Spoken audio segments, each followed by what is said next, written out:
What's up YouTube, Dan here and welcome to another episode of my AC Milan career mode series. So this is going to be episode 33 and we're beginning today's episode with possibly the biggest game of the season, and this will defy if we do win the championship because we do have a bit of a big gap, but if Juventus win this they can go to 64 points and that is 4 points behind us. So as I said, we are currently on 68 points, they are currently on 61 points. I think Napoli do have a slim chance, but they are on 58 points or 59 points I think it is. So I don't think they're really in the title race anymore, but I think it's becoming a two-horse race because it's Juventus and AC Milan.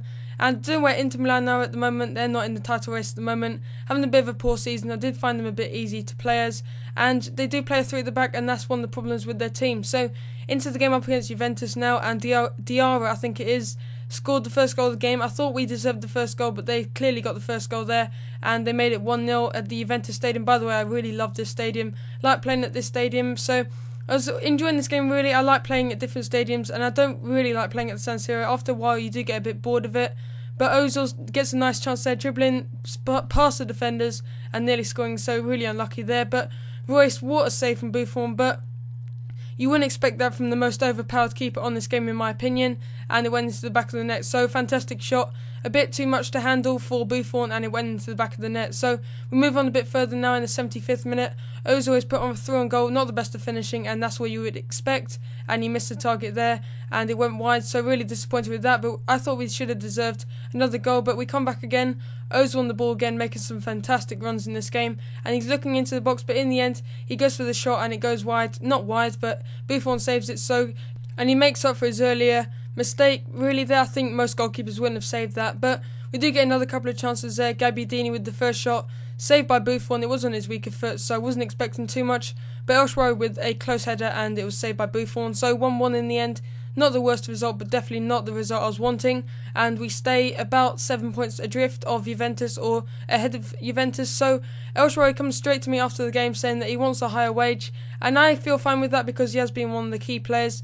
But I don't think, in my opinion, I don't think he's had the best of seasons, but I think he'll improve next season. So he's currently rated 86, hasn't gone up much this season, but I'm still going to keep him for another 2 or 3 years if I keep on doing this career mode. And I think I will for the next year or two, and my final goal will be to win the Champions Cup, the Serie A and the Coppa Nazionale all in one season. That's when I'm going to finish this career mode and hopefully move on to like a Barclays Premier League season, maybe someone like Ajax or Borussia Dortmund. But you can start telling me ideas in the comment section, because before you know it, maybe in like 2 months, 3 months, I'll be on that career mode. And once that is going to start, I am going to be doing my Ultimate Team. I think I'm going to call it either Path to Perfection or maybe like the Ultimate Team Project.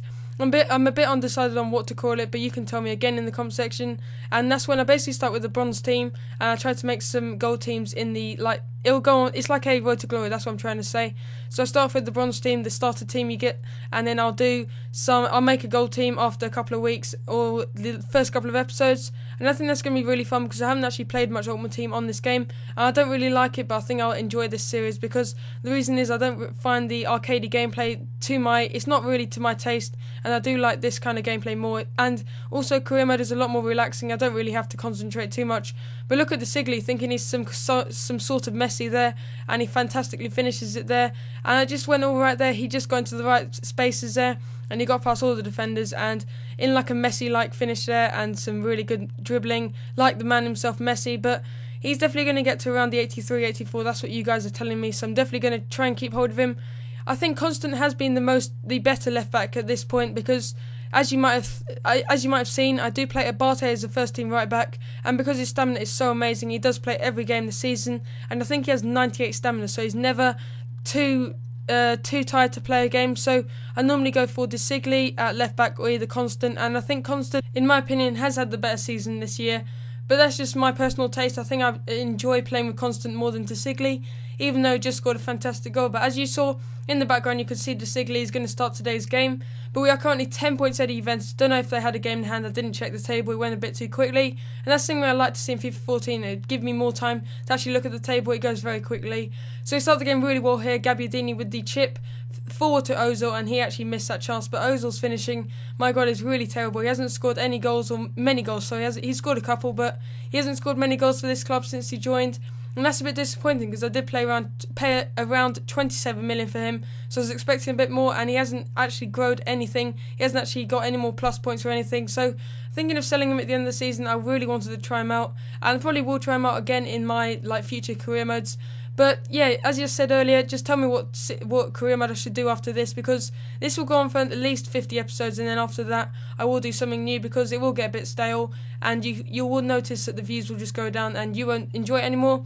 But whilst we're on the subject of enjoying the videos, can you tell me anything you would like to see better in these episodes? Maybe longer live commentaries. I don't know what you think, but actually I actually do prefer doing post commentaries to live commentaries.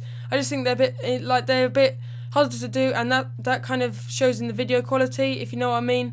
So that's why I like to do post commentaries. So I think I'll just continue doing post commentaries in the future. But as you see, I like how they address that in FIFA 13, as the ref kind of tells the players to step back because they are stepping forward. But Royce finally takes a free kick. I did take a long time to take it, and it actually hit the post in the end. It looked like the goalkeeper had made contact with the ball, but it actually hit the post in the end, and it was going out for a goal kick. So we were 2-0 down. A really bad game. I hate playing Genoa. If you cast your memories back to last season, we actually lost 6-2 or something crazy like that.